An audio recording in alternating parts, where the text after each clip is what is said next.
a political consultant. I just want to get the money from point A to point B. A shell company. Your guy took care of business right away. Yes, indeed. I just knew it took tricky route through Belize, and I just wanted to make sure that got to you. So good, I'm glad. An eccentric West Coast millionaire. Smaller checks to begin with, but I definitely could see myself being a larger contributor. An English money man.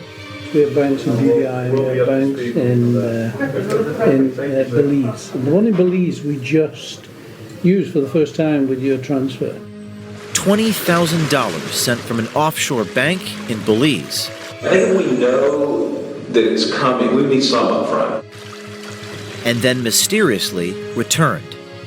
All the ingredients of a spy thriller, but in fact, were the elements we used for our undercover operation to investigate the Hillary Clinton campaign. The investigation ultimately led us to Robert Creamer, a Democratic power broker who knows the White House like the back of his hand. I've known the president since he was a community organizer in Chicago.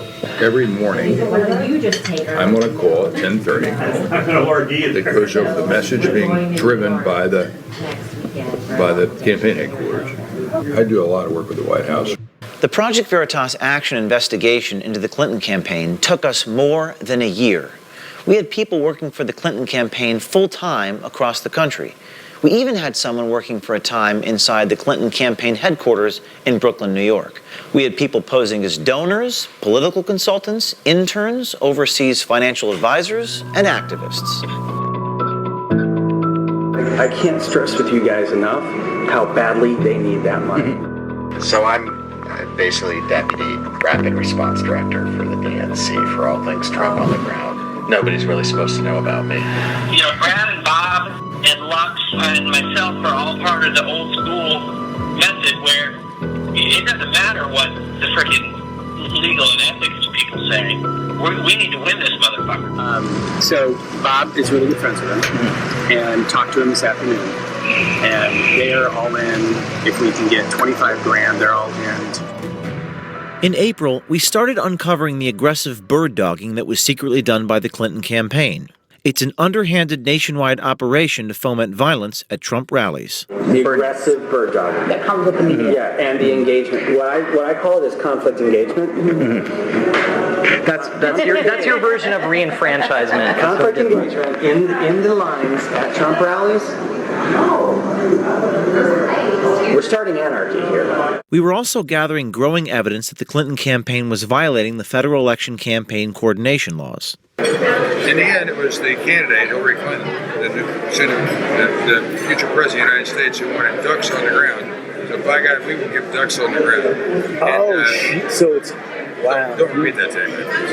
Don't repeat that to anybody, please. Scott Fovel gave us a primer on how to commit massive voter fraud.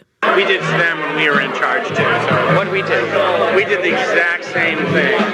Only we manipulated the vote with money and action, not with laws.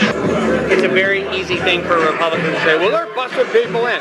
Well, you know what? We've been busting people in to deal with fucking asshole for 50 years, and we're not going to stop now. We're just going to find a different way to do it. So Bob is really good friends with him, and talked to him this afternoon. And they are all in. If we can get 25 grand, they're all in to do their piece. Creamer, Fovel, and Americans United for Change President Brad Woodhouse sent us numerous proposals to further their efforts, and they were asking for hundreds of thousands of dollars. I need to know from you folks that if I decide to do this, what is your drop dead date for if I do it, when, at what level, and when do you need a commitment from me? I mean, I think by the end of this month, because we look at this as basically a September 15th-ish thing or September 22nd. I'm thinking.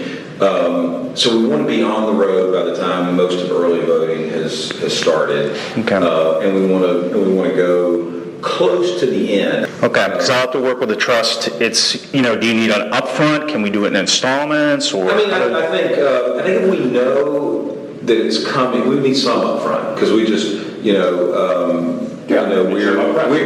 we're a C4. We're basically a campaign organization. We spend the money that comes in to try to get the job done. So we're not sitting on a reserve to do this type of thing. So we raise and spend as it comes, as it comes in. So we would need some of it up front. And we're looking at other sources. We knew we were onto something important for the American people to know. However, our story was not complete. With the election looming, we were running out of time, and the people inside the campaign's dark effort were growing impatient with our cover story. It was all about the money. I can't stress with you guys enough how badly they need that money. Charles Roth III was an invention. He was the rich donor we invented who said he wanted to make a difference and stop Trump. This is a phone call he made to Robert Creamer in June. I can tell you right off the bat, Rob, that I see the rise of Donald Trump right now in the United States as an extremely scary thing. Me too. To prove the credibility of our donor and keep our investigation going, we made the tough decision to donate $20,000 to Robert Creamer's effort. We had determined that the benefit of this investigation outweighed the cost. First thing is, like I said, thank you for the proposal, and I'd like to get the $20,000 across to you. The second call I'm gonna make here is to my money guy, and he's gonna get in touch with you on how to wire the funds to you. Okay, we are running out of time, as you know, so we need to do it quick.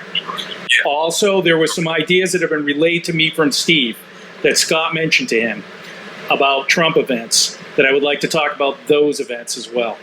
No, Trump events is fine. I mean, frankly, I spend most of my time overseeing the Trump events around the country. I mean, that's what I do. For the Clinton campaign. So that's interesting as well. He told us to send the check to Americans United for Change. Americans United for Change is one of our clients, right? It's a C4 that is, it's originally set up to to lead the battle to stop the privatization of Social Security. Oh yeah. They're used to be located here, but they now are mostly on Massachusetts Avenue. But I'm their general consultant.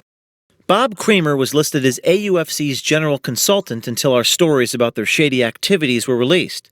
Now, his name is nowhere to be found. Roth's English money man sent an email to Creamer asking where to wire the funds. Creamer sent our guy AUFC's bank information. It was earlier this year that we purchased a shell company called Repulse Bay Limited.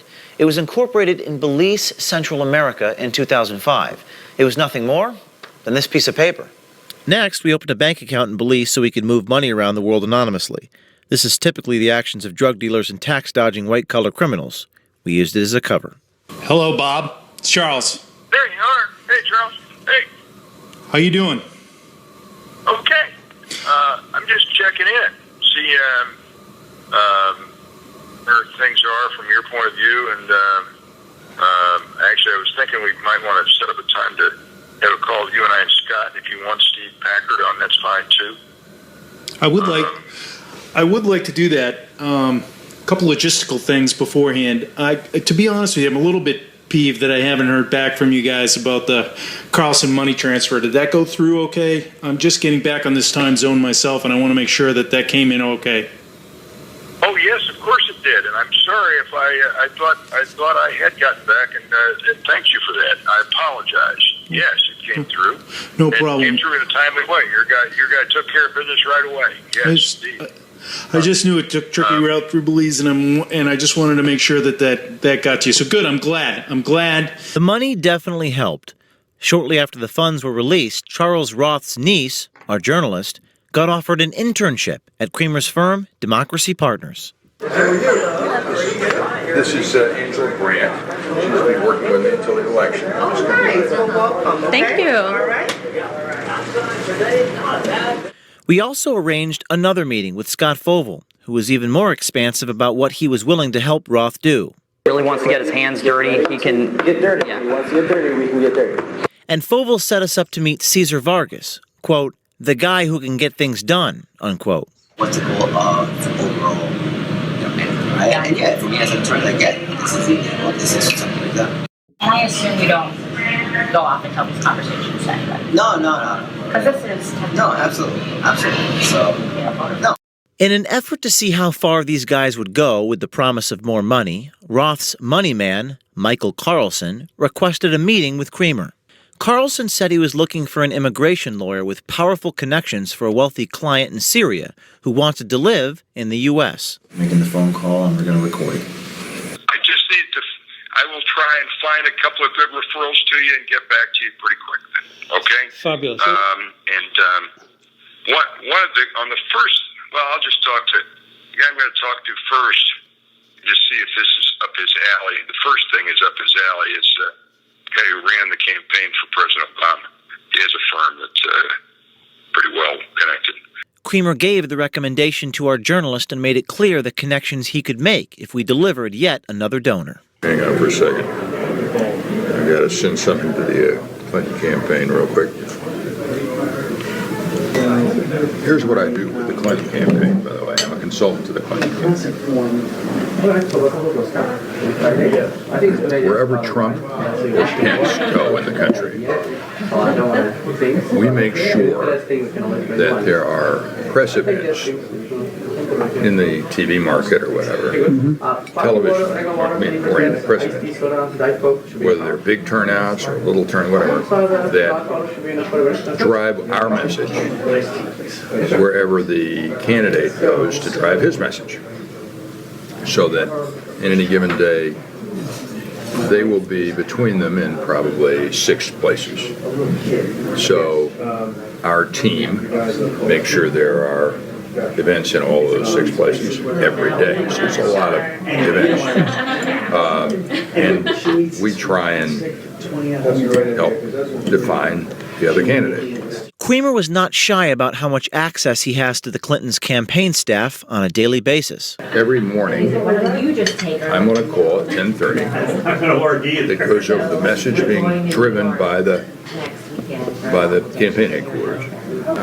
I'm in this campaign mainly deal with what earned media, with television, radio, with earned media and social media, not with paid media, not with advertising. There'll be a whole different advertising operation. Everybody's driven on the same tracks, though. So then there are a bunch of people in the Brooklyn office that are responsible for lots of different aspects of communication. We do rapid response, and there's a guy there I work with heavily. It's the guy I'm just communicating with on that kind of stuff. For instance, I've just sent him a note beforehand before we came here that said my understanding is there might be another revelation of another woman talking about Trump this afternoon, and he just sent me back a note that says, is it this lawyer that's going to do that? I said, I think maybe. It could be something else. I'll try and find out. Creamer bragged that he talks to the campaign every day and can contact them at any time. And it's not just the Clintons that he has access to. Creamer also makes it clear that he is well connected to President Obama. Critics of our earlier stories have suggested that Creamer isn't as well connected as we reported, that he is just the husband of Chicago Congresswoman Jan Schakowsky. We beg to differ. According to White House visitor logs, Creamer visited the White House 342 times since 2009, 47 of those times with Obama. But it's Creamer's own words that confirm our reporting. Barack Obama's was the best campaign in the history of American politics. I mean, the second one. I mean, the first one was good too. I was consultant to both. The second one was everything hit on every level, in every aspect. How does he do it, though? I mean, he never makes a mistake when he's giving a presentation. He's consistent as possible. I mean, more consistent than a scientific experiment. He's a pro. I've known the president since he was a community organizer in Chicago. Creamer thinks our journalist is connected to large donors and is not shy about the access he can give, but for a price, of course. Money for access. I need to meet him. Okay. You may have a lot more opportunity once he's done. 98 days, something like that, 97. Yeah, that's close. So when do you got to go back? I was just at an event with him in Chicago, actually, on Friday last. He's just as good as ever. He's, I do a lot of work with the White House on their issue, helping to run issue campaigns that they've been involved in. I mean, for immigration reform, for the health care. Thank you so much. For the healthcare bill, for the, Yes, please. for the, Enjoy. thank you. Try and make America more like Britain when it comes to gun violence issues. I was talking to a lady who's here in the US. She's a real, she's very wealthy, lives in Atlanta, has plenty of money, and is interested in making a donation to the inauguration. Okay. Totally. So, your person would rather give to the inaugural than she would to the campaign? That's what she said. She likes positive, yes. Okay. Yes, that's really interesting. She'd love to meet Hillary at some point. Okay. I'm sure that can be arranged. And how do you want to proceed to? How should I proceed here? I'll get back to her. I'll tell her, and she can call you. Okay. Or I'll call you back. That's fine. And we'll set up a meeting. You got to tell me how much she should be donating, because we don't know. I will talk to. I'll talk to. I'll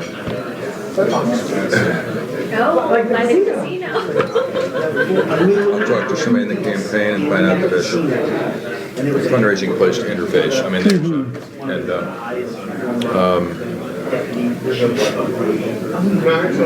And she's an American citizen, so she can do it. Oh yeah, I assumed that if she lived in Atlanta. I shouldn't have, I suppose, but I did. Okay. Let me know as soon as you can, and I'll make it happen. Our investment had paid off. The story was solid. Creamer, Foval, Jenna Price from the DNC, Brad Woodhouse from AUFC, Cesar Vargas, and others had opened the door to their smoke-filled rooms of illegal and dirty campaign dealings. This year is a particularly interesting year because it's the first year the DNC has had these big additional limits. And then we were stunned by a totally unexpected twist. Brad Woodhouse, the president of AUFC, the folks we had sent the money to, heard that we were releasing undercover videos exposing their activities.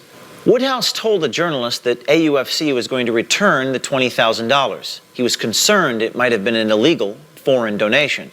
We were happy to get the wire transfer showing the $20,000 was returned, but we wondered why it wasn't a problem for the previous month that Woodhouse had the money.